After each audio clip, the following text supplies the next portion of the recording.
वसुदेवसुतं देवं कंसचाणूरमर्दनं देवकी परमानन्दं कृष्णं वन्दे जगद्गुरुं कृष्णं वन्दे जगद्गुरुं कृष्णं वन्दे जगद्गुरुं। श्री कुबा जी, एक बार एक महात्मा जी अपने मंदिर में पधारने के लिए जयपुर से बनवाकर श्याम वर्ण का बड़ा ही सुंदर श्री राम जी का स्वरूप ले जा रहे थे। मार्ग में विश्राम करने के लिए श्री कुबा जी के यहाँ रुके।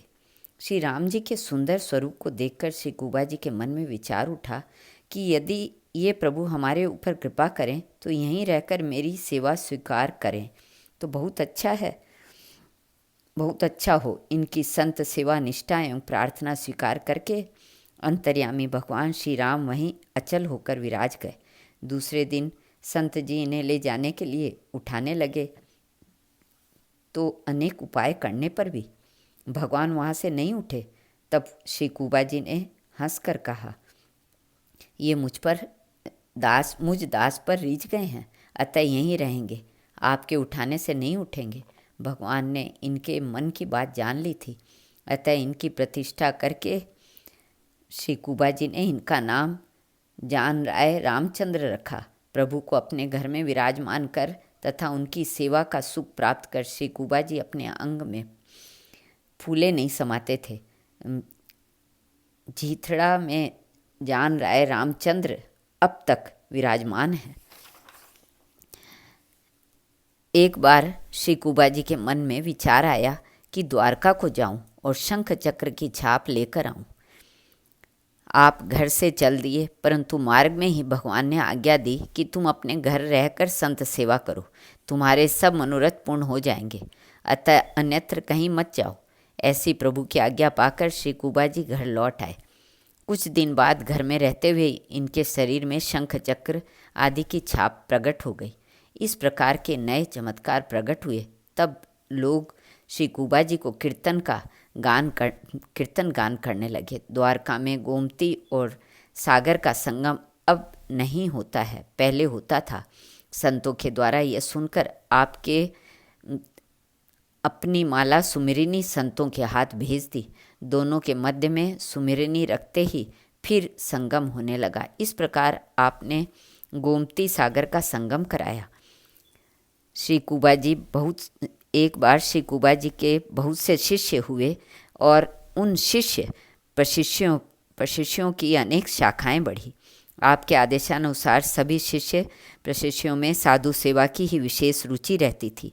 संत सेवा की महिमा अपार है, इस रहस्य को प्रकट करके आपने दिखा दिया। एक दिन आपके यहाँ कई साधु संत पधारे। श्री कुबा जी ने पत्नी पुरी से कहा, इनके लिए रसोई बना लो। उसने कहा, मेरी तबीयत खराब है, मैं रसोई नहीं बनाऊंगी, ये तो रोज़ ही आते रहते हैं, मैं कहाँ तक इन्हें बनाकर खिलाऊंगी। श्री कुबा जी ने कहा, मैं चूल्हा चिताए देता हूँ, तुम जब रोटी बनाने लगोगी तो संत कृपा से तुम्हारी तबीयत बिल्कुल ठीक हो जाएगी। इस प्रकार बहुत कहने सुनने पर भी बाजरे के मोटी रोटी साधु के लिए उसने बनाए।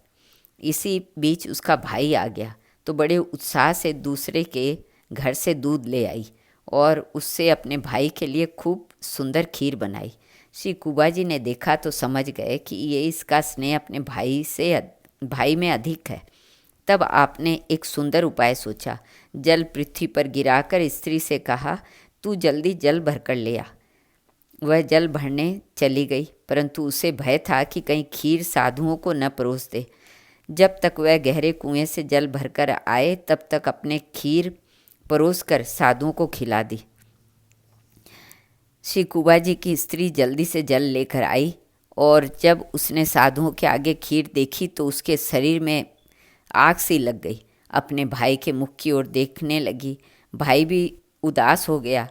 अपने भाई का तिरस्कार मानकर दुख के समुद्र में डूब गई। श्री कुबा जी ने अपनी स्त्री को भक्त और भगवान की सेवा से विमुख जानकर उसे घर से भेज दिया। वह अपने भाई के साथ पीहर चली गई और उसने दूसरा पति कर लिया। दूसरे पति के यहाँ उसके कई लड़के और लड़कियाँ हुई। कुछ दिनों बाद अकाल पड़ गया। अब वह अपने बेटा बेटियों का पालन करने में असमर्थ हो गई। तब किसी दूसरी जगह जाने का विचार करने लगी जहाँ पेट भर सके, पर ऐसा स्थान नहीं मिला। तब वह बड़ी व्याकुलता हुई। अंत में लाचार होकर भूख से व्याकुल बालिकाओं तथा उपपति के साथ झीथड़ा आई और श्री कुबा जी के द्वार पर पड़ गई। तब उसने अपना असहाय दुख रो रो कर सुनाया। दुख और दीनता से भरे स्त्री के वचन सुनकर श्री कुबा जी के मन में बड़ी दया आई, क्योंकि ये वैष्णव धर्म का पालन करने में बड़े ही निपुण एवं उदार थे। आपने उससे कहा, तू मेरे पति परमात्मा को देख तो मेरा तथा सभी जीवों का पालन कर रहा है, और अपने पति को देख जो अपनी स्त्री और अपने बच्चों का भी पेट नहीं भर पा रहा है, महान संकट में पड़ गया है। अतः अब तुम सब यहीं बाहर द्वार पर पड़े रहो और द्वार के सामने झाड़ू लगा दिया करो। तुम सबको भगवान का प्रसाद पाने को मिल जाया करेगा। श्री कुबा जी की महिमा और दया को देखकर वह रोने लगी। जब तक अकाल का समय रहा तब तक श्री कुबा जी ने उन सबको भोजन वस्त्र दिया। जब सुकाल आ गया तब आपने उसे विदा कर दिया। वह भी अपने पति और बालकों के साथ लेकर चली गई।